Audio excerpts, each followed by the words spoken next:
Thank you, Doctor. I'll take over from here so you can get to the next patient. Of course. We can get that to you right away. I'll send Gemma to room 204. I believe that she's on standby in the NICU. I'll be off as soon as I finish with this last check. I'll be in the on-call room between my shifts this week as well. I'm just doing one more round. This is my last patient for the night, though. Don't worry. Unless, of course, you end up needing me.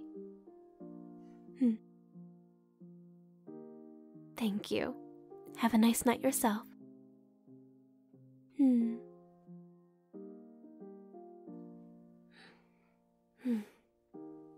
All right. Let us see here. A victim of assault. How could I forget? You were pretty bad when you came in here this morning. Scary. Found on the side of the country road unconscious and barely breathing. I'm not going to lie to you. It was scary trying to help you without proper identification. Thankfully, your files are here. Some of the staff here recognized you as well as a local.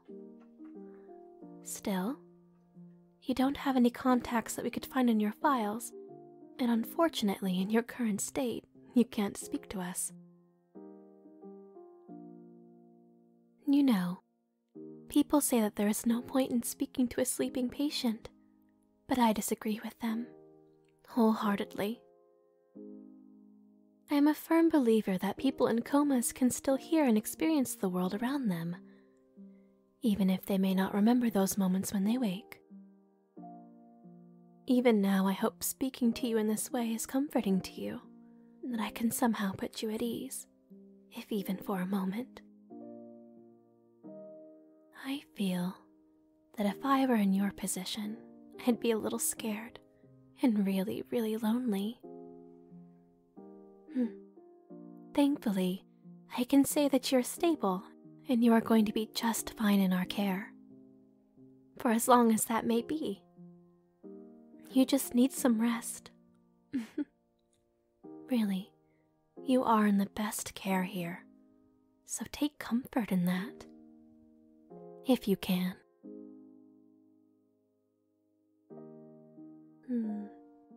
Let's see here.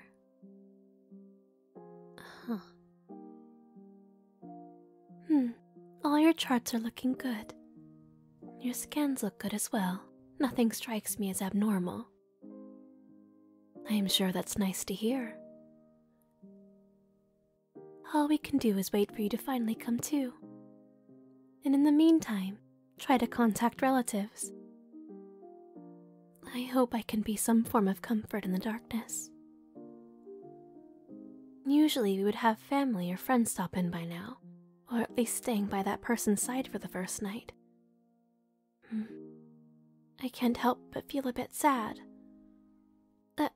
Not about you, or that you are someone to pity, per se. It doesn't feel right to leave you here by yourself. And I suppose I am on call this shift. I most likely won't be able to sleep in the break room anyways. I'll just be reading my time away. I like to read on my downtime. It's very relaxing for me in the world of books. I can be anywhere and do anything, if only for a brief moment.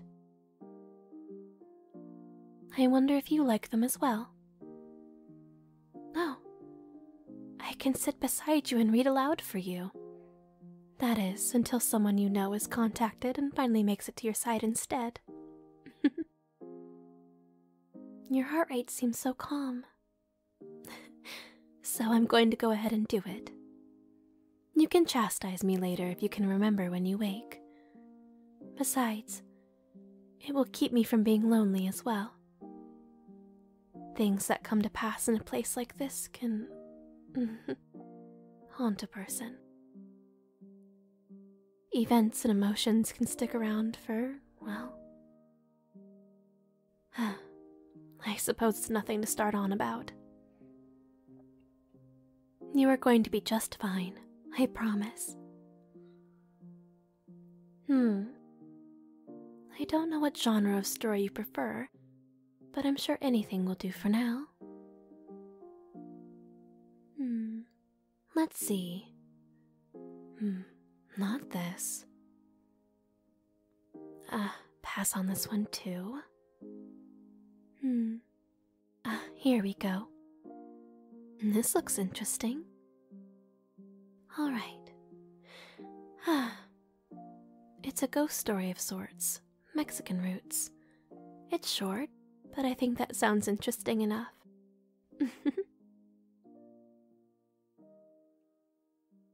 The Bells. There once was an evil priest who did not fear God or man. His duties for the church included counting the offerings and ringing the bells to summon people to Mass. But his heart was filled with greed, and he began to take advantage of the good people of his parish. The priest stole money out of the offerings to keep for himself, and when he had a chest full of gold, he killed a man and buried him with the chest so the murdered man's ghost would guard it. Anyone who tried to dig for the treasure would be devoured by the skeleton of the murdered man. The evil priest planned to return to Spain with his ill-gotten treasure, but he fell ill with a fever a week before his ship was scheduled to leave. On his deathbed, the priest repented of his crime. He swore to his confessor that his soul would not rest until he returned the gold to God. The priest then died before he could reveal the place the treasure was buried. As he gasped out his last breath, he said, "Follow the bells. They will lead you to the treasure." The padre who attended the dying priest did not heed his words. But the sweeper who was working in the hallway at the time of the evil priest's death was struck by the notion of buried treasure. He was very poor and wanted a better life for himself and his family. So the sweeper decided to take the treasure for himself. Each night for a week, he took a shovel and dug in the monastery gardens, searching for the priest's treasure. He found nothing.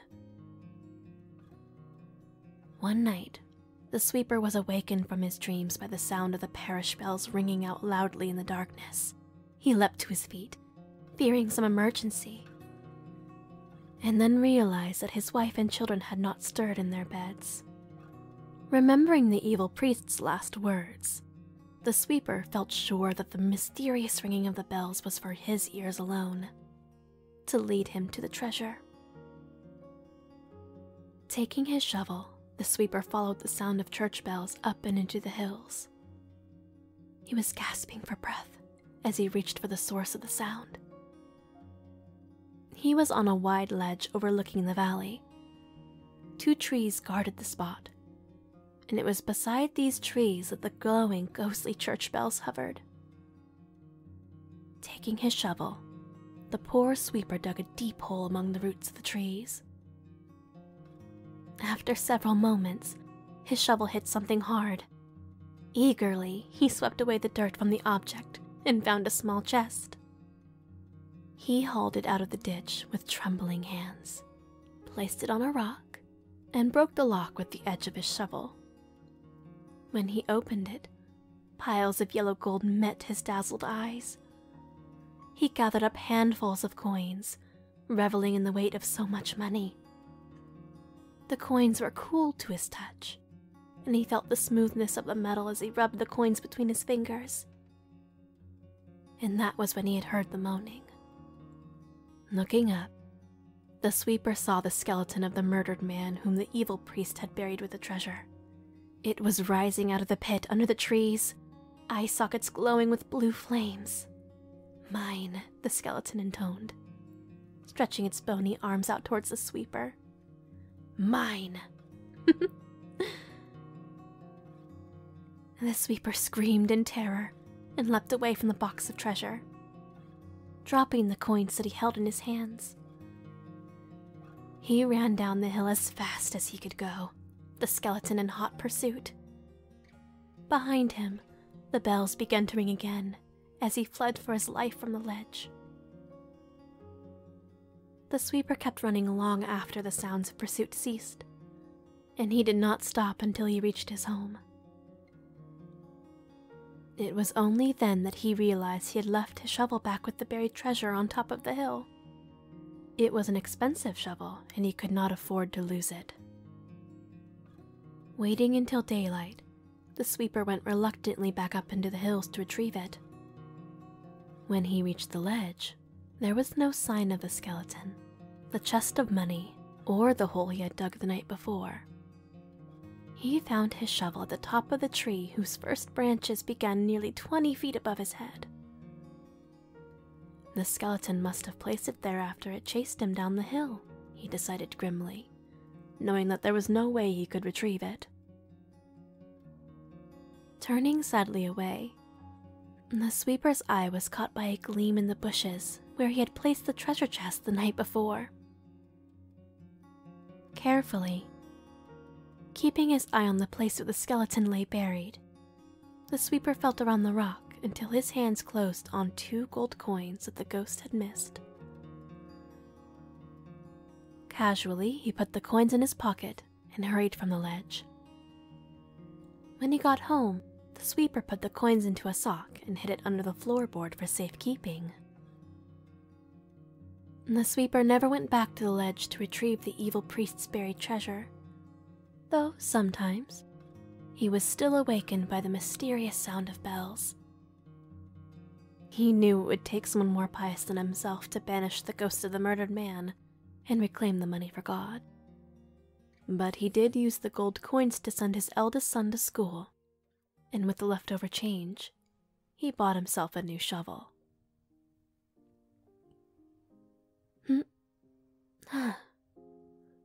That's it,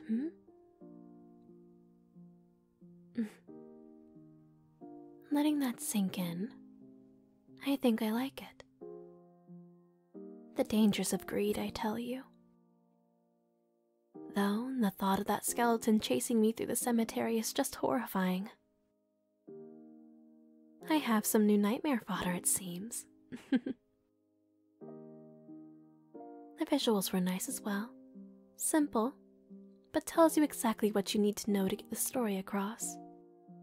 Interesting morals as well. I wonder if you would say the same thing were you awake with me right now. A part of me hopes you remember this time when you wake.